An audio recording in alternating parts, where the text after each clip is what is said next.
Kita mengenal bulan peduli kanker payudara setiap bulan Oktober di setiap tahunnya, dan di tahun 2022 ini ada satu hal bagus, hal baik yang ingin kami bagikan ke Bapak Ibu semua, dan semoga nanti masih bertahan sampai akhir, karena hari ini kita akan menerima, saya bilang sebagai berkat hadiah, karena PRCC akan menerima satu buah USG mobile. Jadi akan ada alat USG yang akan dimiliki oleh PRCC persembahan dari Rotary Bandung Braga Metropolitan. Kita akan langsung masuk di acara pertama kita. Kita langsung seminar dulu kali ya dong. Ya. Kita belajar dulu sama-sama boleh? Boleh. Kita hari ini kan masuk di materi yang pertama. Materi pertama akan disampaikan oleh Bapak pimpinan kita juga, pembicara pertama Dr. Monty, yang akan membahas tema tentang, kalau materi keduanya nanti oleh Dr. Sugandi, materi pertama akan dibawakan oleh Dr. Monty tentang bagaimana sifat dan pilihan pengobatan pada kanker payudara. Kita akan kupas tuntas habis. Tapi nanti kalau ada pertanyaan kita simpan di akhir aja ya. Nanti pembicara pertama dulu, habis itu pembicara kedua, nanti kita diskusi sama-sama. Selamat datang Dr. Sugandi, terima kasih sudah hadir bersama kami. Pada Dr. Monty, silakan maju dokter, dan Dr. Monty, maka dokter dipersilakan.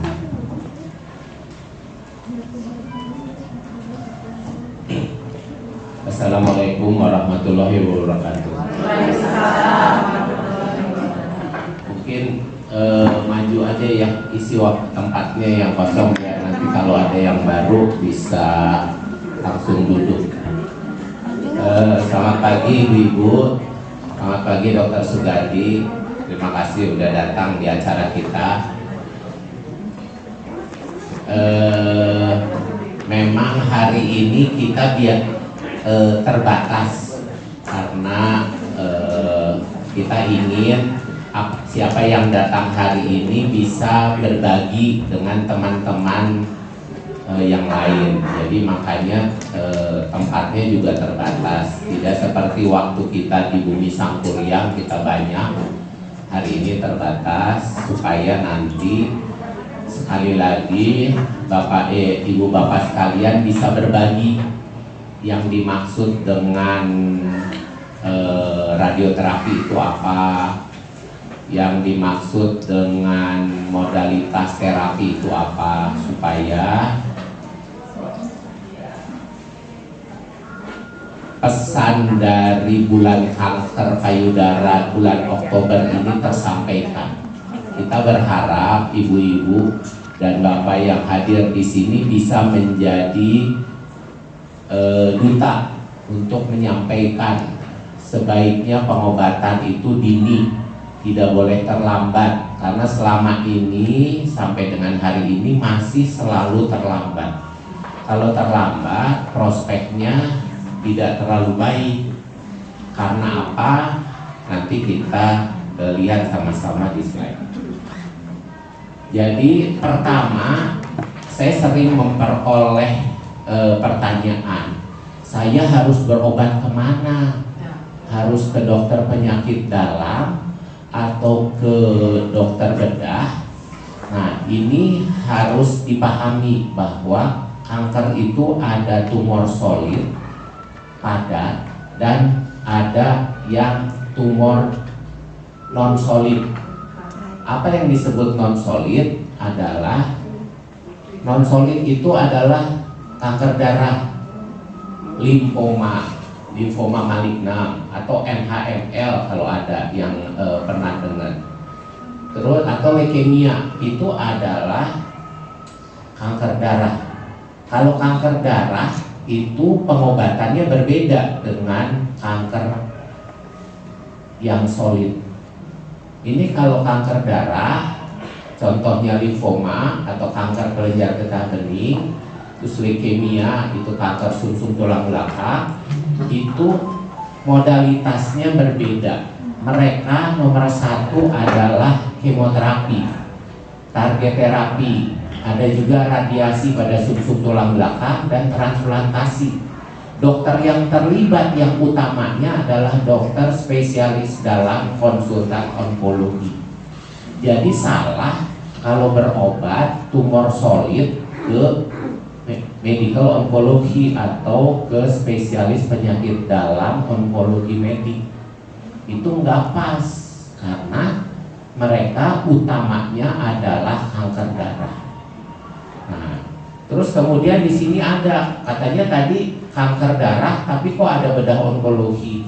Biasanya kita akan diminta oleh yang paling utama berperan ini untuk melakukan biopsi, pengambilan contoh jaringan untuk mengetahui apakah betul ini limfoma malignan, apakah betul ini plasmasitoma atau kanker darah. Nah, gitu ya. Terus ada onkologi radiasi, seperti tadi ada radiasi sumsum tulang belakang. Ya. Terus ada dokter patologi klinik. Dokter patologi klinik itu yang ngambil darah, sumsum darah untuk diperiksa apakah betul ada kelainan. Nah, jadi saya berharap dari sekian seri pertemuan kita hari ini juga dikasih pencerahan bahwa jangan salah dokter.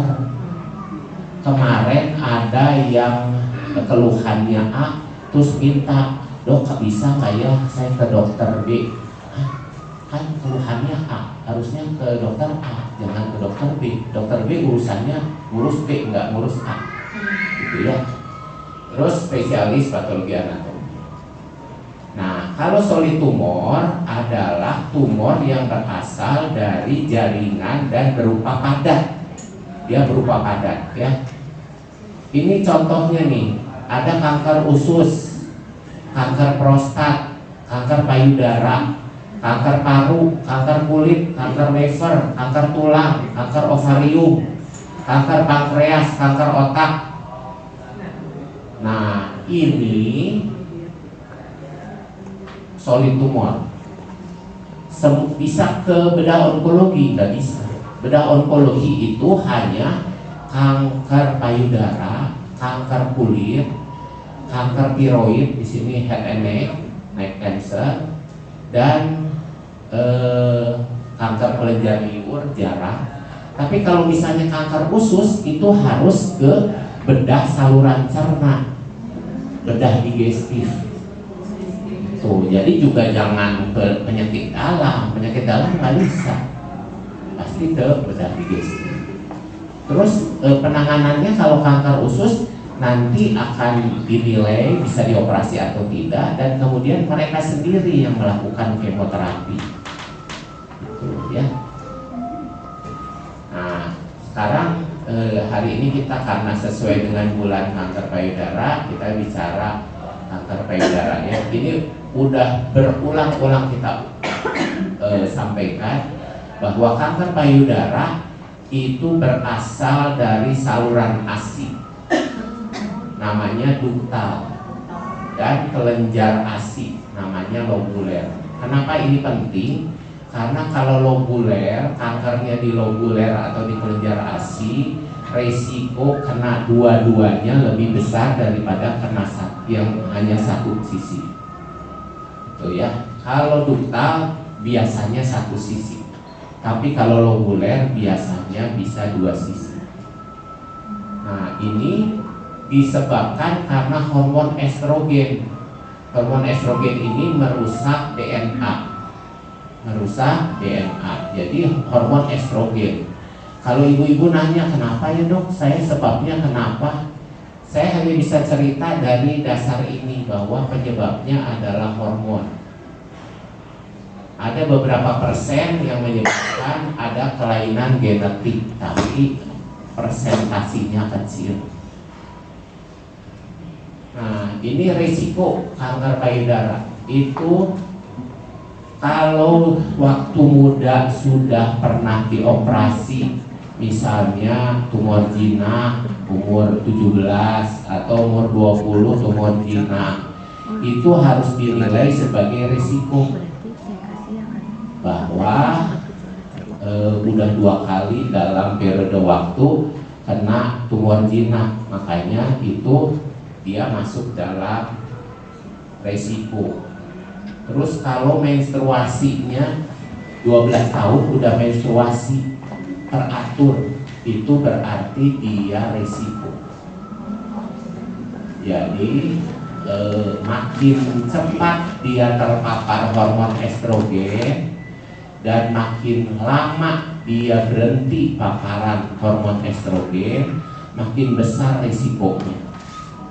Jadi kalau misalnya dapat menstruasi umur 11, menopause-nya umur 55, berarti 44 tahun dia terpapar hormon estrogen. Berarti risiko untuk memperoleh gangguan di payudaranya besar. Penyebab terbanyak ini sekali lagi estrogen penyebabnya. Ini buktinya bahwa dari jenis kanker payudara yang terbanyak itu yang hormon dependent positif, ERPR-nya positif, atau salah satu ER atau PR-nya positif. Kalau yang ERPR-nya positif artinya hormon dependent, artinya dia sangat tergantung pada hormon. ERPR itu paling aman dalam pengobatan, tetapi bukannya tidak bisa menyebar, karena ERPR biasa paling banyak menyebarnya ke tulang. Kalau HER2 paling banyak menyebarnya ke otak. Kalau triple negatif paling sering kambuh lokal. Jadi walaupun sudah setahun, 2 tahun, 3 tahun, hal itu harus terus diwaspadai. Ini adalah hal-hal yang mempengaruhi jenis terapi. Nomor 1 stadium, saya menempatkan stadium. Nomor 2 tipe kanker payudara, itu duktal atau lobuler. Subtipenya yang tadi ERPR, HER2, triple negatif, sudah menyebar atau belum. Ini jenis terapinya berbeda. Makin awal stadium, mungkin pengobatannya makin simple, makin sederhana. Nah ini stadium nih, saya ingetin lagi. Jadi gini, 2-3 minggu yang lalu saya melakukan pelatihan untuk dokter umum dan bidan di Puskesmas Jajawai dan Puskesmas Koko. Di situ saya kasih tahu bahwa penting untuk melakukan deteksi dini awal sekali. Makin kecil tumor itu ditemukan, stadiumnya kalau ganas stadiumnya makin kecil.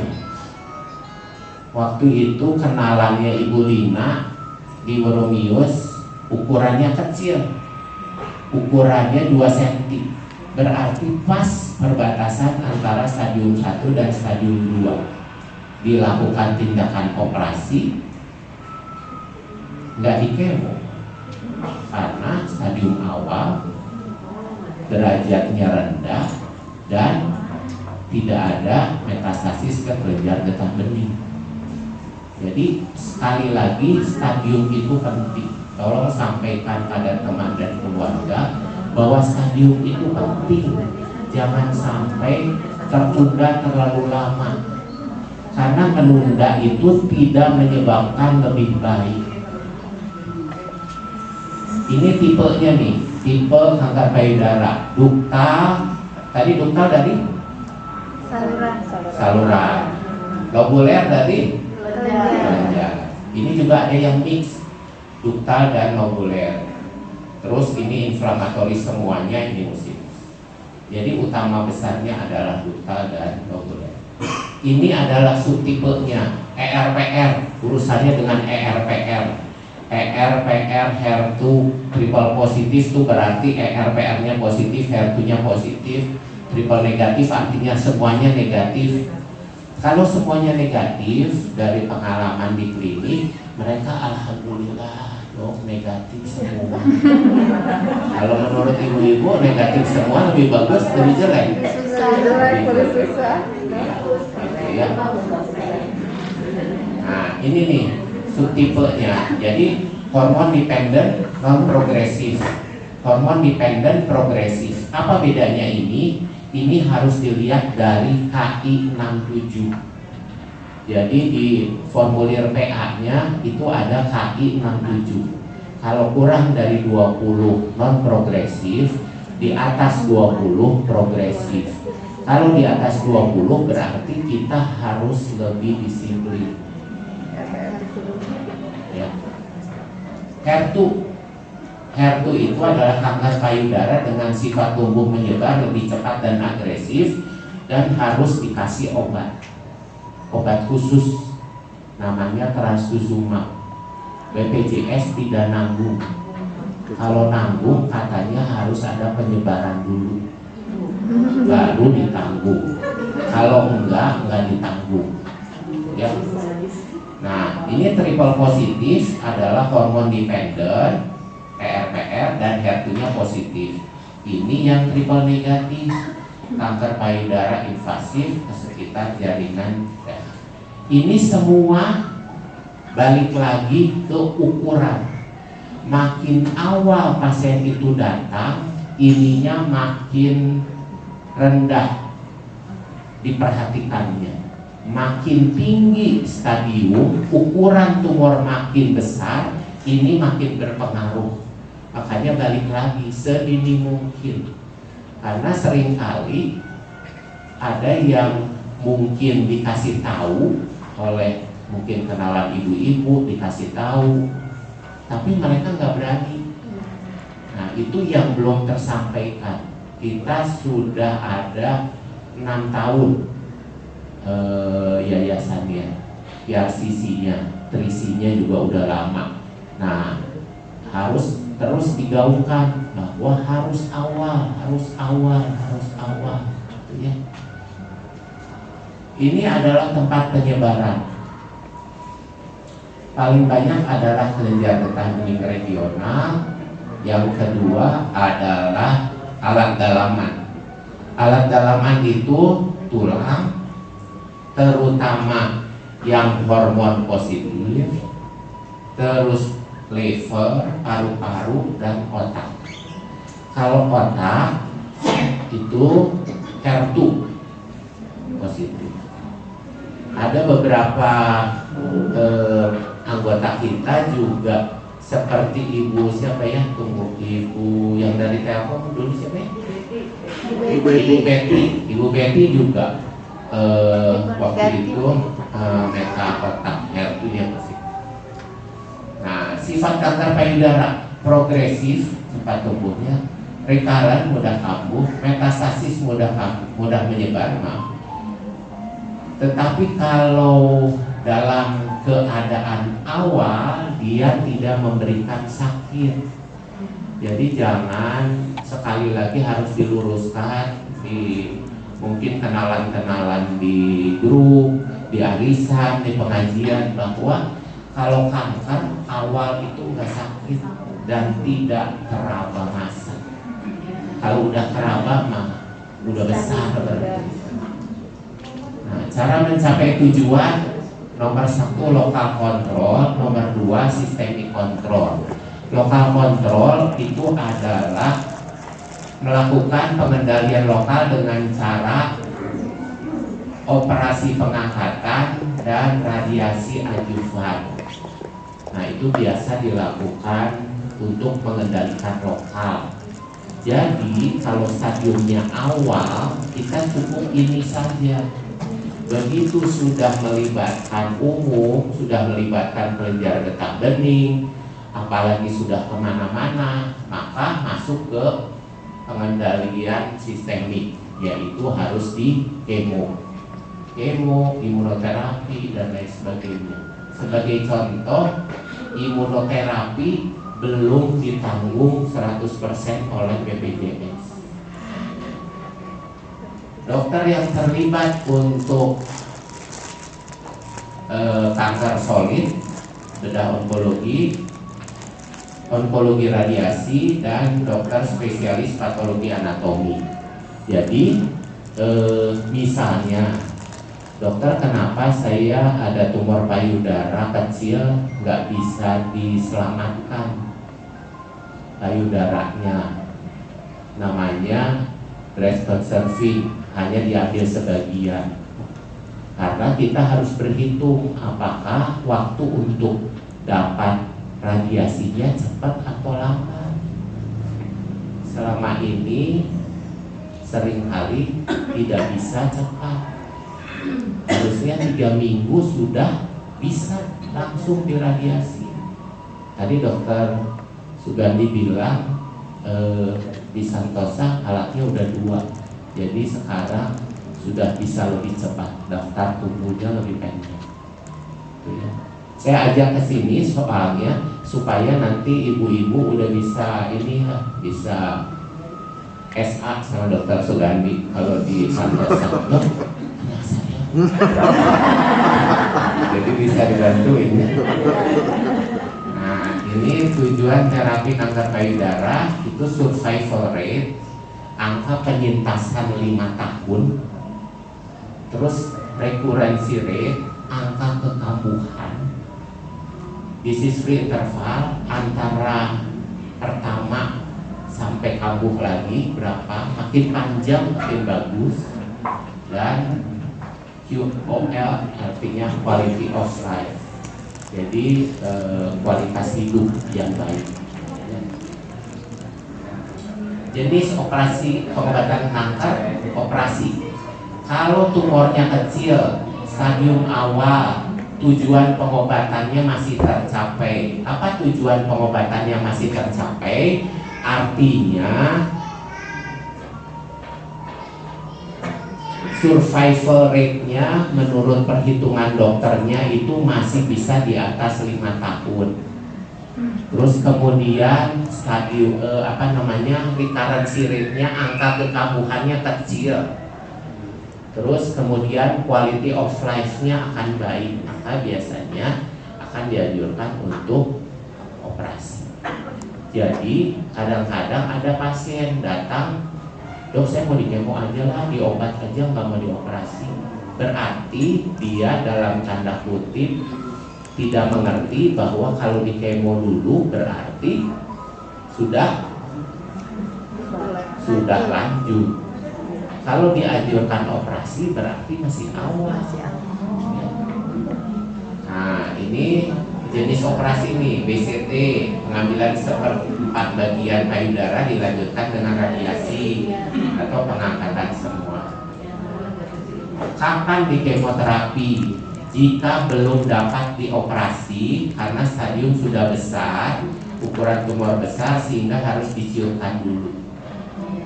Terus stadium 3. Stadium 3 ini, kalau ini ukuran tumor besar itu sebenarnya juga dokter akan menghitung antara rasio tumor dengan payudara. Artinya apa? Kalau ukuran payudaranya, ukuran tumornya katakanlah 4 cm, tapi payudaranya besar. Nah, berarti sangat besar kemungkinan akan bebas tumor.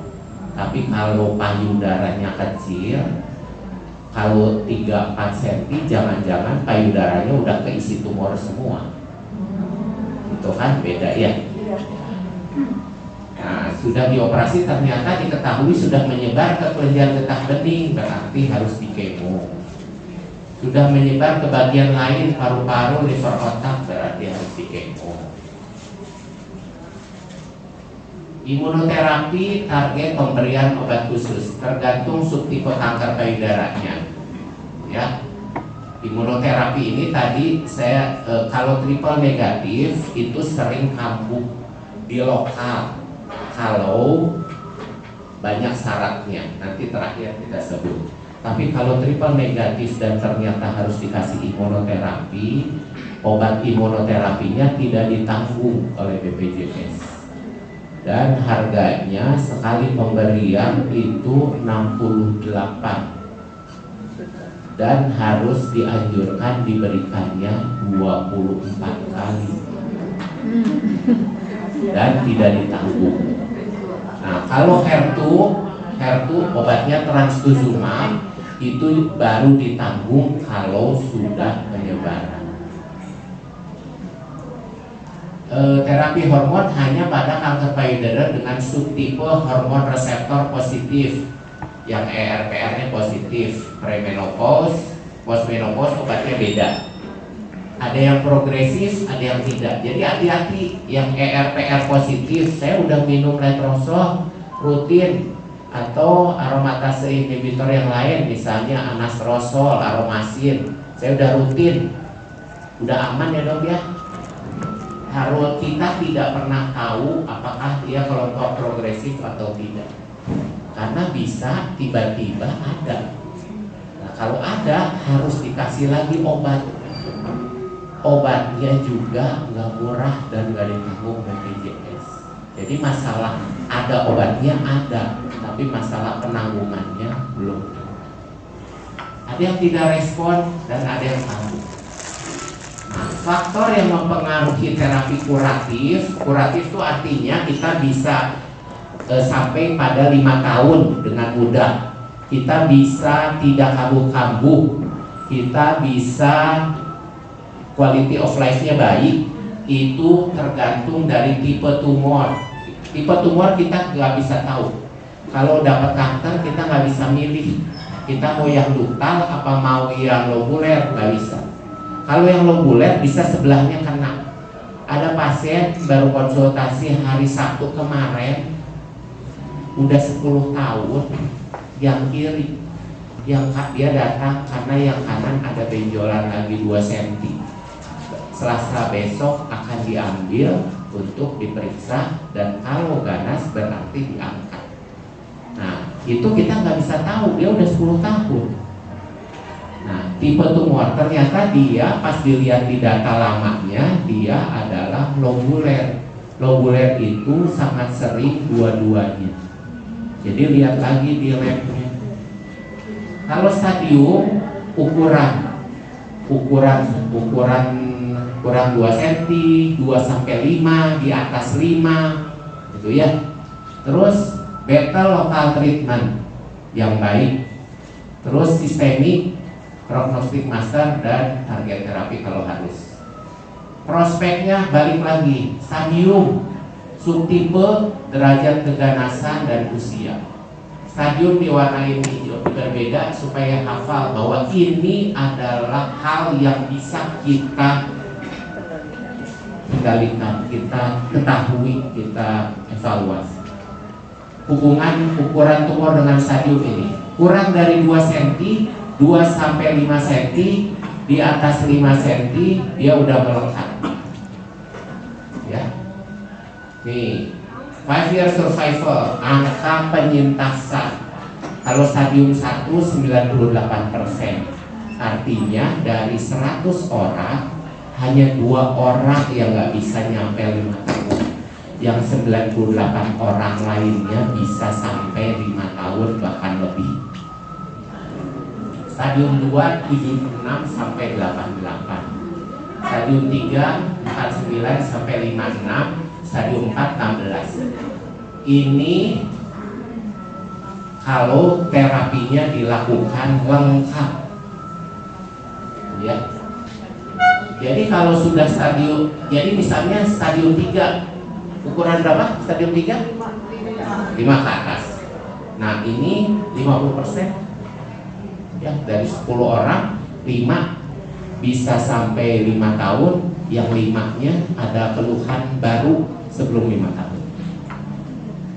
Upaya pencegahan ini upaya pencegahan yang bolak-balik disampaikan. Hari ini kita memperoleh bantuan dari Rotary untuk USG. Moga-moga kita bisa rutin melakukan pemeriksaan USG. Nanti kita lagi cari tempatnya. Moga-moga bisa kerjasama dengan Perisai Husada untuk melakukan USG rutin, tidak berbayar dan diperiksa lagi. Terus makan juga harus dikendalikan. Makan itu terutama untuk yang ERPR positif itu murni nggak boleh kaki 4. Kalau di Amerika, di Bumi Sangkuri yang kemarin, yang waktu ada dokter gizi yang dari sekolah di mana sih? Australia kan? Inggris, dia bilang upayakan untuk membatasi asupan daging merah, kecuali kambingnya kakinya 3.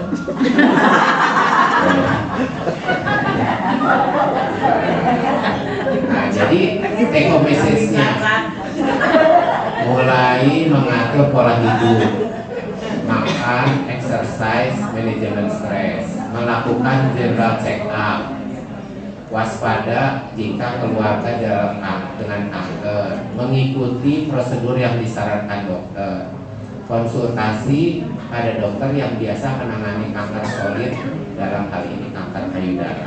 Karena sering salah masuk jadi panjang. Pasti akan berhenti di dokternya, tapi akan panjang, keliling dulu. Sementara perjalanan BPJS itu tidak sebentar, ngantri sehari, besok datang lagi ke dokter A, cek, oh harus ke dokter B, pindah lagi, udah 3 hari. Nah sebenarnya habis itu dijadwalkan, begitu dijadwalkan hari ini operasinya akhir bulan ya Bu, gitu kan. Begitu datang akhir bulan, Bu, labnya udah batal semua nih, ulang lagi ya. Nah, udah 2 bulan. Pas udah dapat hari H, aduh, anak sakit, suami nggak ada, mundur lagi. Udah jadi awut-awutan. Itu sebabnya belajar dari awal. Kasih tahu ke siapapun kalau lagi ngobrol bahwa kalau ada keluhan di payudara, cepat di USG aja dulu, nggak usah ke dokternya, USG aja dulu, bebas sekarang USG keluar juga, USG, dari USG nanti akan ada saran, Bu, ini kayaknya harus ditindaklanjuti, Bu, kayaknya ini nggak apa-apa nih, aman, udah, nggak usah lah, ya. Saya rasa itu aja materi dari saya. Nanti kita dengarkan materi dari Dr. Sugandi, karena Dr. Sugandi banyak menolong kita di Santo Sakopo dalam urusan radiasi. Ya, saya akhiri, semoga bermanfaat. Assalamualaikum warahmatullahi wabarakatuh. Waalaikumsalam warahmatullahi wabarakatuh. Oke, sekali lagi tepuk tangan dulu Bapak Ibu hadirin sekalian buat Dr. Yanti Bandung Braga Metropolitan akan menyerahkan 1 buah unit USG kepada Braga Cancer Care atas dasar tujuan kemanusiaan dan akan digunakan untuk perbaikan kehidupannya. Kali ini kepada Bu Jenny kami persilakan untuk serah terima dan kita berikan tepuk tangan yang paling meriah Bapak Ibu semua. Boleh didahulukan dulu Bapak Ibu.